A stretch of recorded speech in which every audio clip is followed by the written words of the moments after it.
Всеки родител мечтае да види своя тийнейджър да се усмихва с увереност.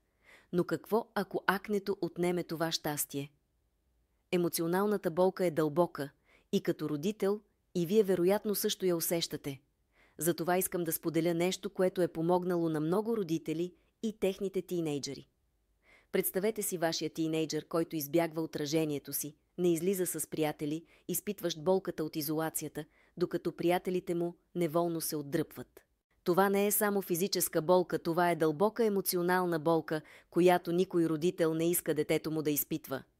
Истината е, че акнето не е проблем за пренебрегване. Важното е каква е причината за появата на акнето. Кремове, диети, дори тези скъпи лечения ние ги познаваме добре. Тук идва и лавандуловата хидролина. Открихме силата на лавандуловата вода, използвахме нейните биоактивни компоненти и резултатите бяха впечатляващи. Стъпка по стъпка създадохме уникална формула, която променя животи. Преминаваме към днешния ден и трансформацията е невероятна. Представете си вашия тийнейджър сега, вече не се крие, не е дистанциран. Лавандуловата хидролина му е дала свободата да бъде себе си, да се изправи пред света с увереност и да прегърне щастието, което някога беше недостижимо.